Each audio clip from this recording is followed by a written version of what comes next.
Fala pessoal, tudo bem com vocês? Continuando o que o professor Éden já iniciou sobre aplicações de derivadas, hoje falaremos do teste da primeira e da segunda derivada, tá? O teste da primeira e da segunda derivada, ele serve para ter uma ideia de como a função se comporta, como classificar os pontos de máximo e mínimo locais, como analisar o crescimento e decrescimento de uma função e também analisar a concavidade de uma função, tá? Esses testes, né, tanto da primeira como da segunda derivada, eles nos ajudam a ter ideia de como se comporta a função, de como é o esboço do gráfico da função, ok? Bom, só relembrando então o que vimos em aulas anteriores com o professor Éden, a gente viu a diferença entre extremos locais, né, que são mínimos e máximos apenas numa vizinhança, e extremos globais, ok? Ou absolutos. A gente viu que o teorema de Fermat, ele nos diz que se eu tenho um ponto de máximo e mínimo local, então, e a derivada existe, né, nesse ponto de máximo e mínimo, então a derivada nesse ponto ela é zero. O teorema de Fermat nos dá uma ideia de onde começar a procurar os máximos e mínimos locais. E daí a gente define o que é um ponto crítico, né, que é um ponto do domínio de f, tá ok. Ou a derivada é zero, né, ou a derivada não existe nesse ponto.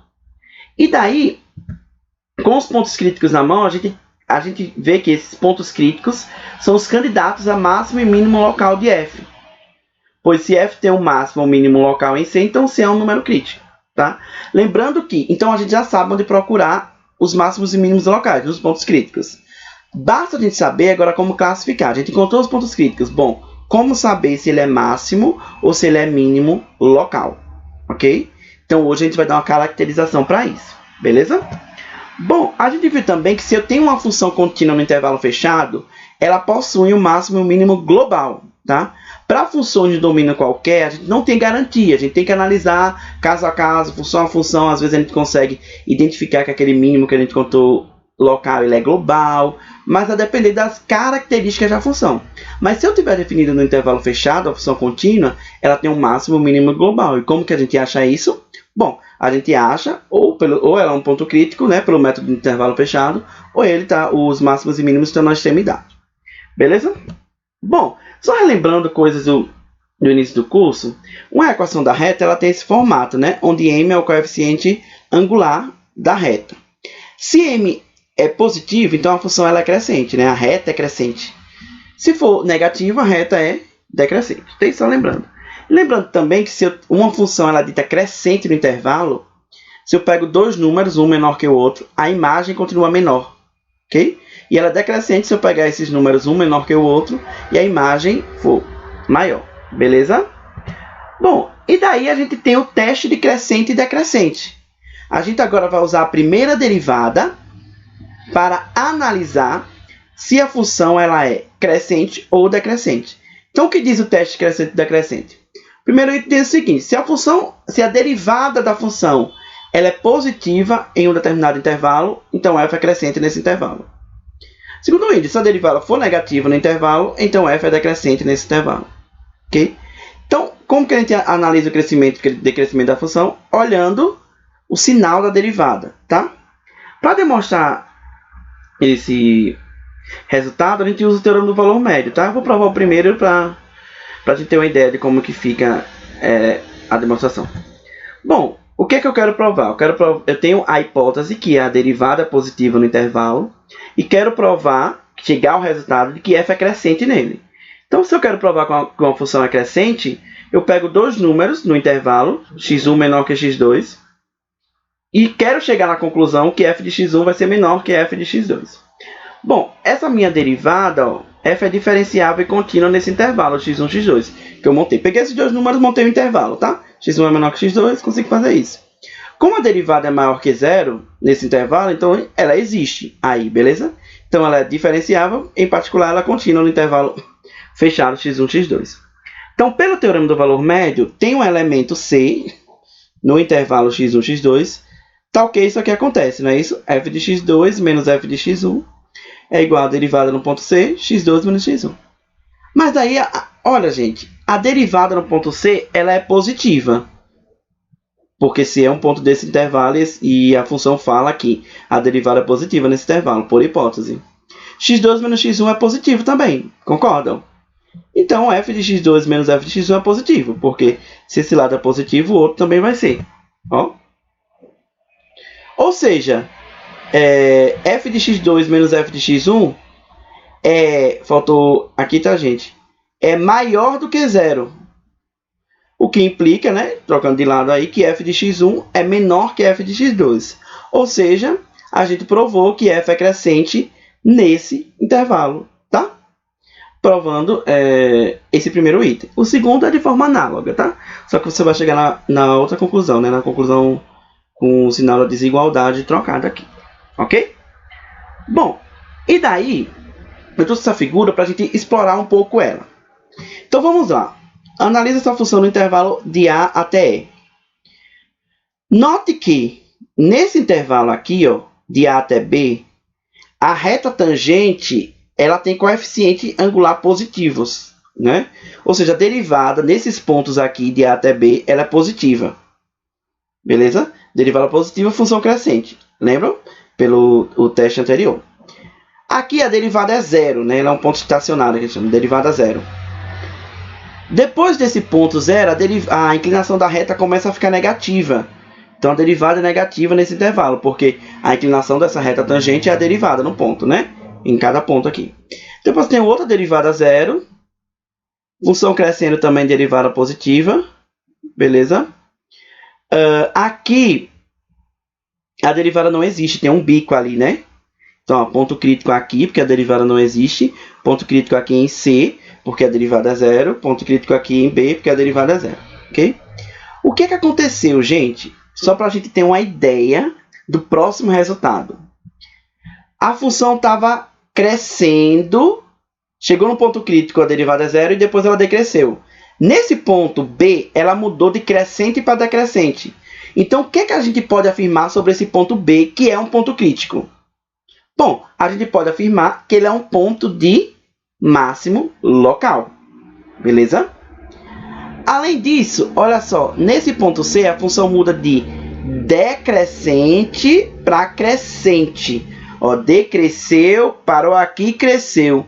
Significa que nós temos aí um mínimo local.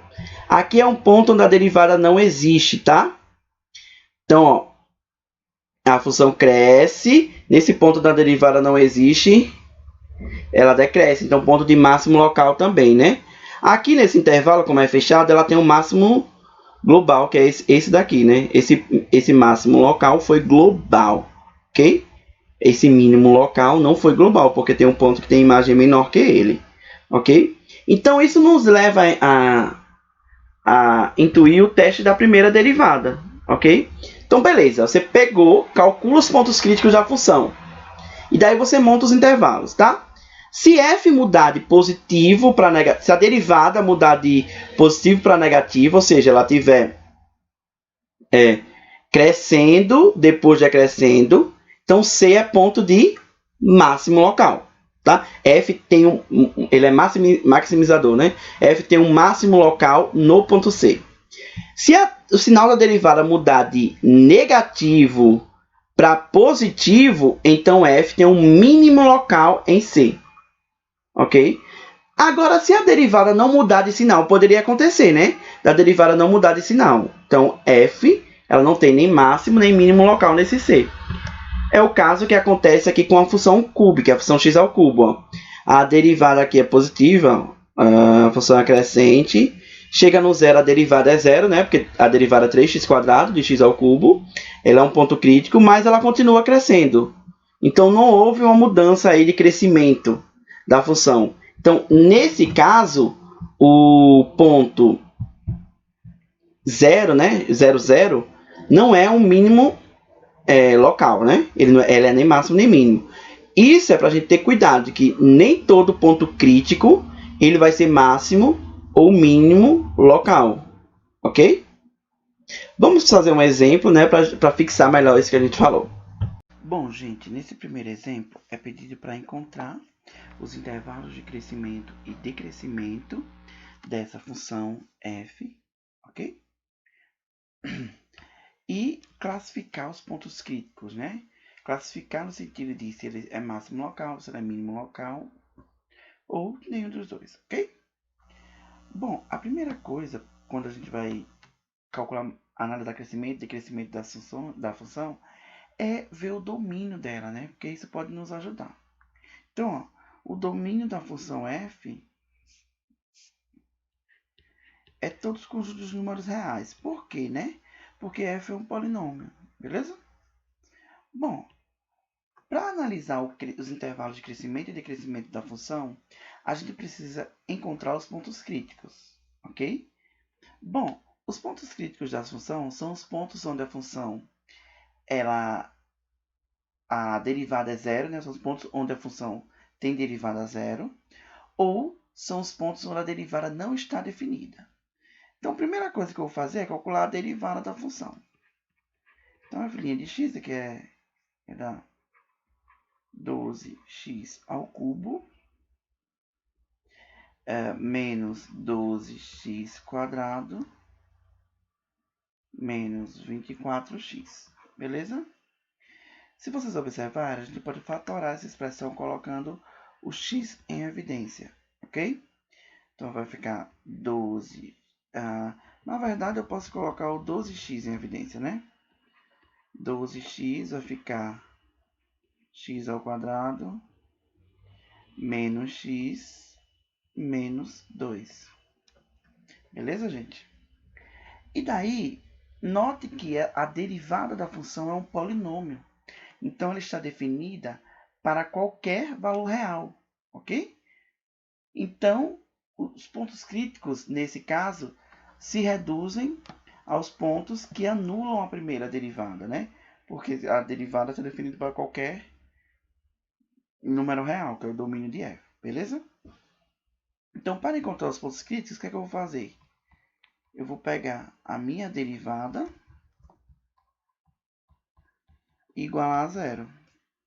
Isso implica que 12x vezes x ao quadrado menos x menos 2 igual a zero.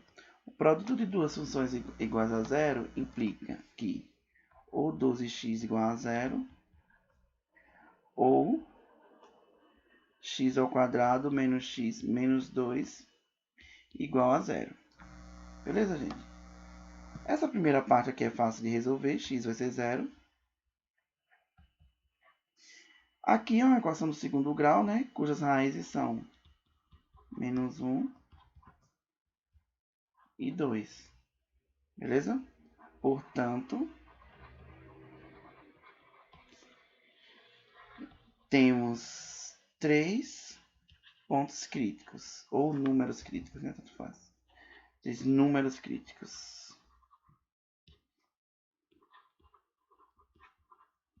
Que são x igual a menos 1, x igual a 0 e x igual a 2. Beleza? Achando os pontos críticos, agora a gente vai analisar os intervalos de crescimento e decrescimento da função. Como que a gente faz isso? Olha só, para a gente ter uma noção aqui, ó. Eu tenho menos 1, 0 e 2, tá?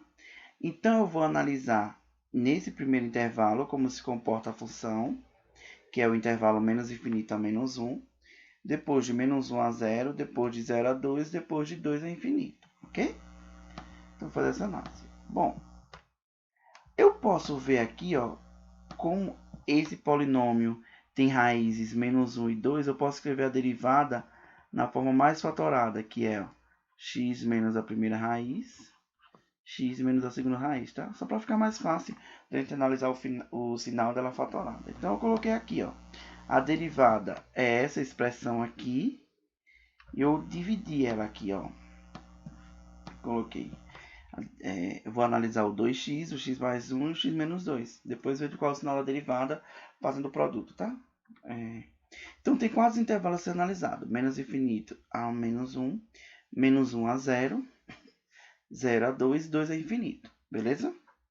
Então, ó, de menos infinito a menos 1, vamos pegar menos 2. Duas vezes o número nesse intervalo vai dar negativo. Beleza?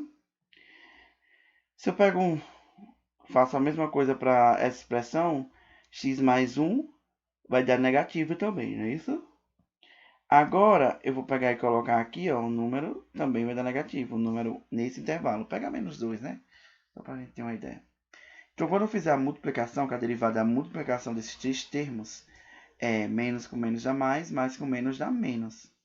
Então, se a derivada é negativa, teste de crescente e decrescente, então a função f é decrescente. Eu vou simbolizar pela letra D, beleza? De menos 1 a 0. Bom, menos 1 a 0 eu vou pegar menos meio. 2 vezes menos meio vai dar uma coisa negativa. Quando eu somar aqui, vai dar positivo.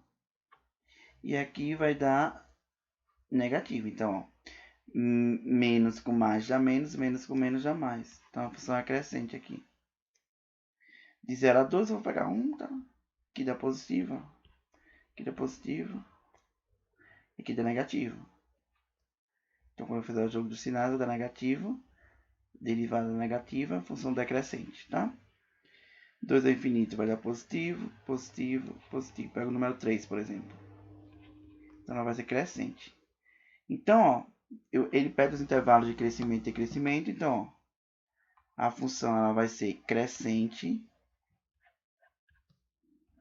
nos intervalos menos 1 a 0 e 2 a infinito. E vai ser decrescente em menos infinito a menos 1 e 0 a 2.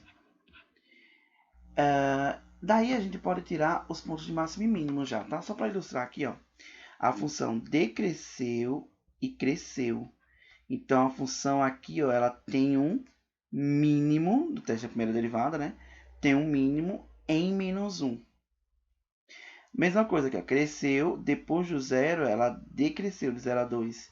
Então, ela tem o quê? Ó? A função cresceu, depois de cresceu, ela tem um máximo local em 0, ok? E aqui, ela está decrescendo, né? Quando é depois do 2, ela cresce. Então, em x igual a 2, temos o mínimo local também. Então, vamos colocar isso aqui, ó. Em x igual a menos 1, temos um mínimo local, né? Ele é o minimizador local. Agora, quem é o valor mínimo local? Então, com o valor mínimo só é pegar e substituir na função, né? F de menos 1, que é 0. No geral, a gente fala que isso aqui, que o ponto menos 1, 0, é um mínimo local, beleza? Em x igual a 0, temos um máximo local com o valor máximo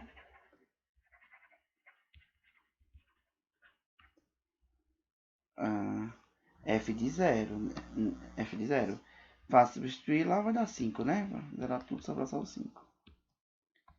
Em x igual a 2, temos um mínimo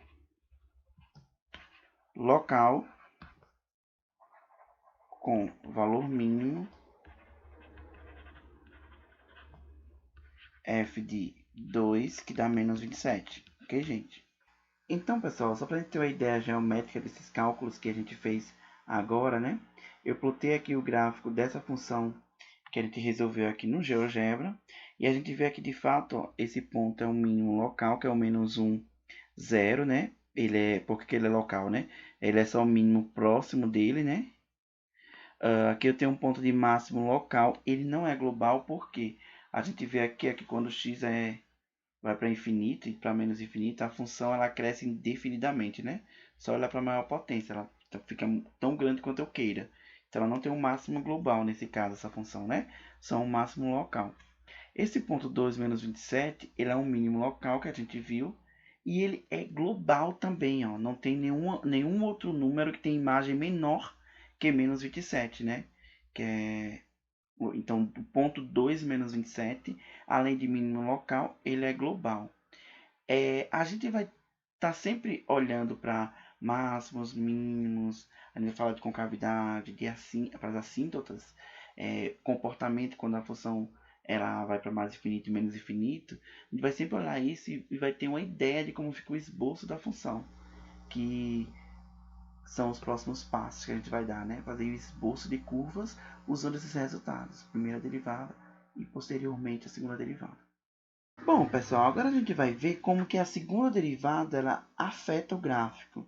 Ou seja, que informações a segunda derivada nos dá sobre o gráfico de uma função. Ok?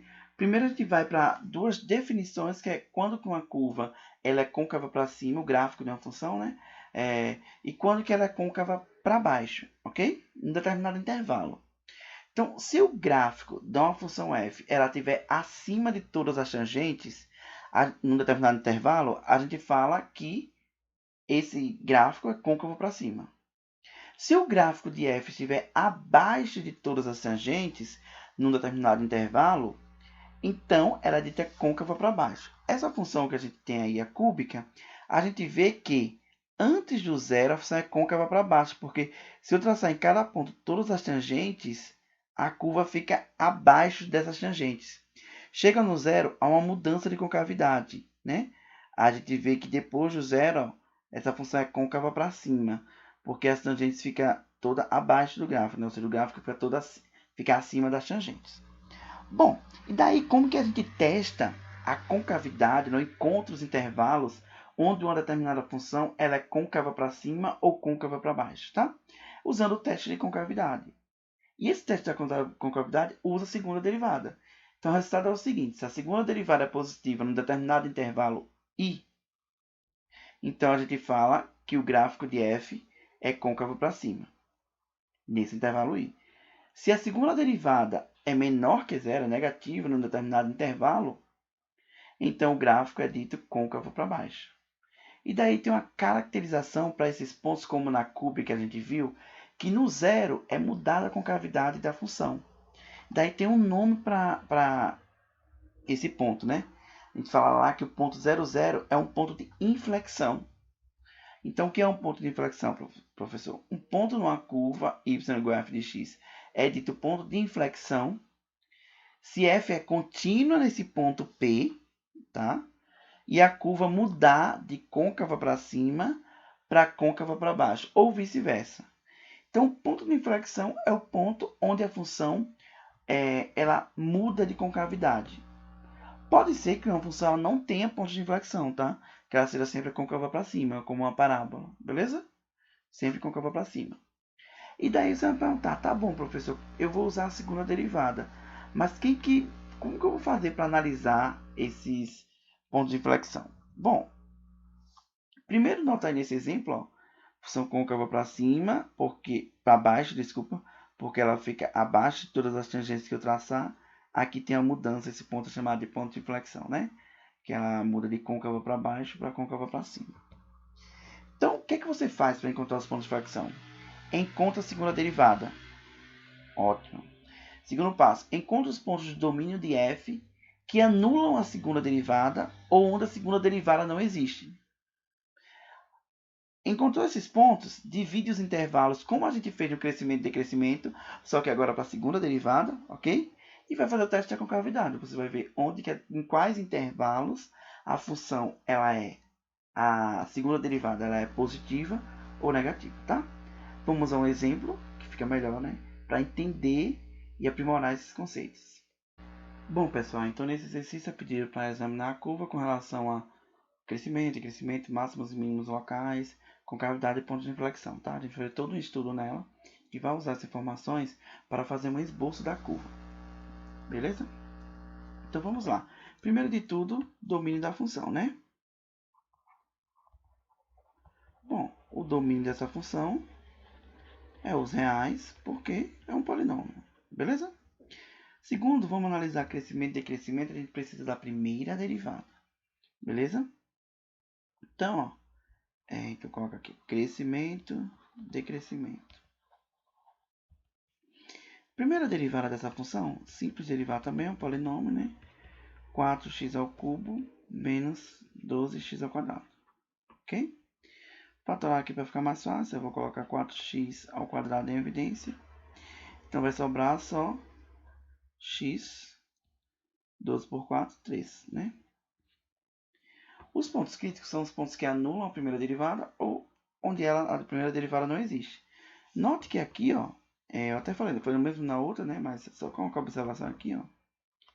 F' está definida para todos os números reais, não é isso? Ou seja, todo mundo do domínio de f está no domínio da derivada. Então, nesse caso, os pontos críticos se resumem aos pontos que anulam a primeira derivada, né? Então, vamos lá.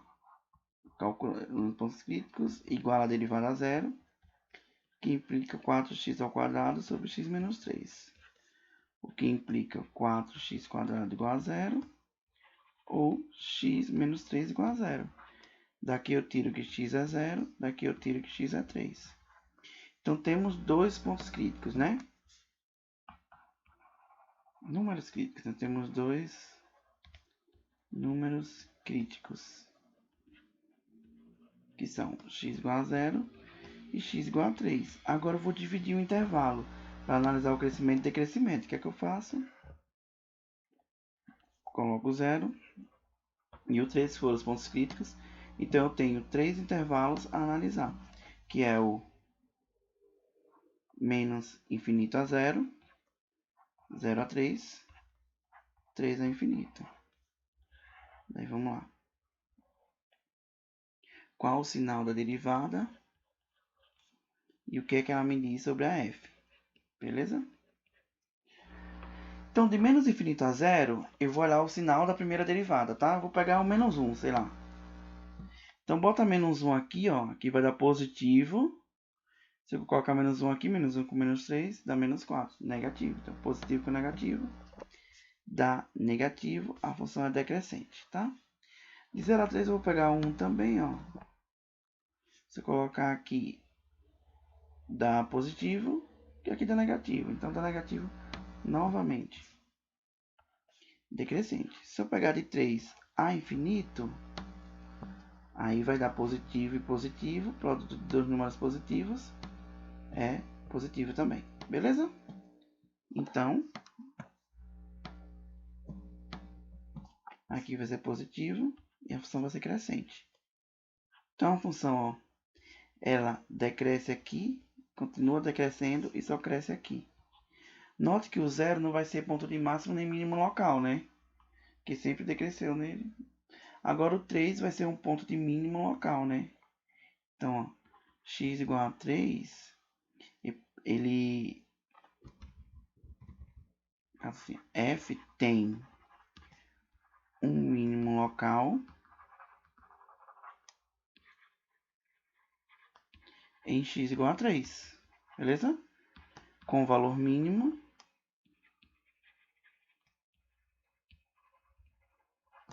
f tem que deixar na f, né? O valor mínimo é na função. F de 3, que dá menos 27, tá? Bom, a gente fala também, né, que 3,27 é ponto é o par ordenado, né, de mínimo local. Então, temos um ponto a marcar no gráfico, deixei ele guardadinho aí, tá? 3 menos 27, tá? Desculpa. Agora a gente vai fazer a segunda derivada, para quê? Para calcular a concavidade, saber onde é que a função é côncava para cima, e pontos de inflexão.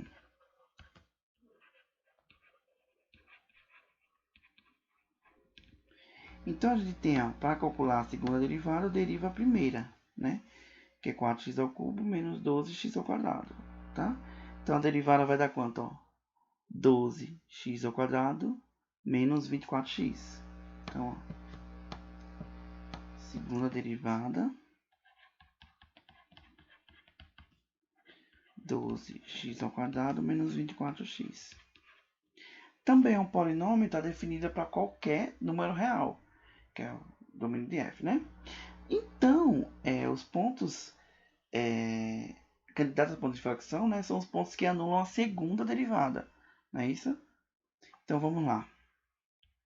Só colocar o 12x em evidência, só para ficar mais fácil para a gente, tá? X menos 2. Então, quando eu igualando a segunda derivada a zero, eu vou ter que 12x é zero, ou x menos 2 é zero. Eu quero x igual a zero, ou x igual a 2. Então, eu vou fazer igual eu fiz com os pontos críticos, tá? Para analisar a concavidade. Eu vou pegar os pontos que foram críticos para a primeira derivada, né? Que são que anula a segunda. Então, eu coloco 0, 2. Então, vou ter 3 intervalos a analisar, tá? Então, vamos lá.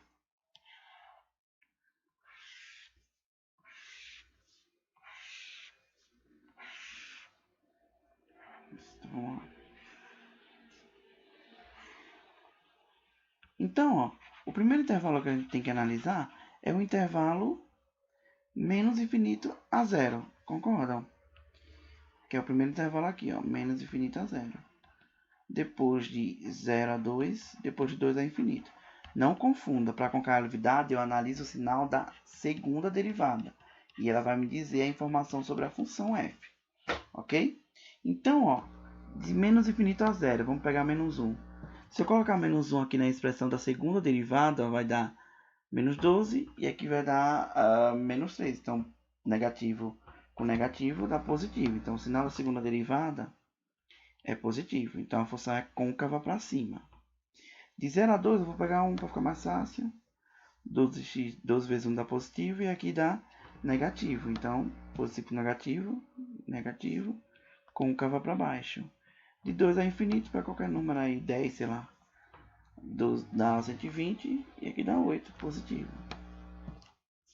Então, a função é côncava para cima. E daí eu vou fazer análise de concavidade, de quem que é o ponto de inflexão, não é isso? Então, aqui ó, a função foi côncava para cima, aqui foi côncava para baixo, aqui foi côncava para cima. Nesse ponto, houve mudança nesse número houve mudança de concavidade e aqui também, ok? Então, ó, ponto de inflexão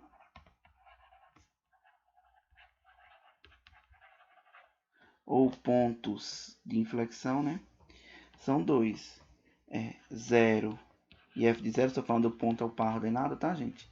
O 0 é o ponto, é onde ocorre a inflexão. E 2f de 2, né? Então, vai dar os pontos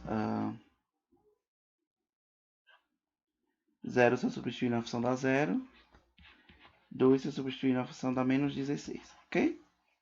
Aí agora a gente vai usar essa informação para fazer mais ou menos um impulsinho do gráfico, tá, gente? Não vai ficar muito perfeito aqui não, mas vamos lá. Então, eu vou pegar o ponto, só teve mínimo local, não foi? Que foi o 3 e menos 27. Então, vai ficar assim, ó. 3 menos 27 fora de escala, tá? Pra gente ter uma ideia. Aqui tem um mínimo. Como que fica a cara de um mínimo? O mínimo é uma coisa assim, ó.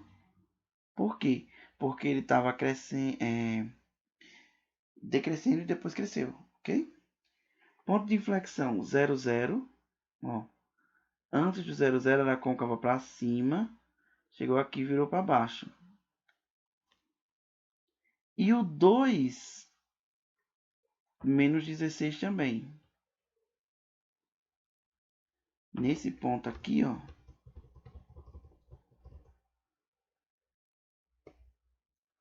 Nesse ponto, 2 menos 16, a função ela está côncava para baixo e ela fica para cima. Ela muda aqui a concavidade. Então, só para a gente ter uma ideia, ela vai vir aqui, ó. E só uma informação, né?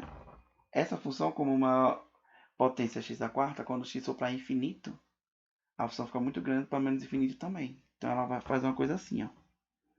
Ela... Deixa eu apagar aqui, vai ficar mais certinho, tá? ela vem côncava para cima. No 0 ela muda para côncava para baixo. Aqui ela fica côncava para baixo. Muda para cima, tá? Então fica uma coisa mais bonita que isso, tá, gente? Vou mostrar já o GeoGebra pra ficar melhor, porque ficou péssimo.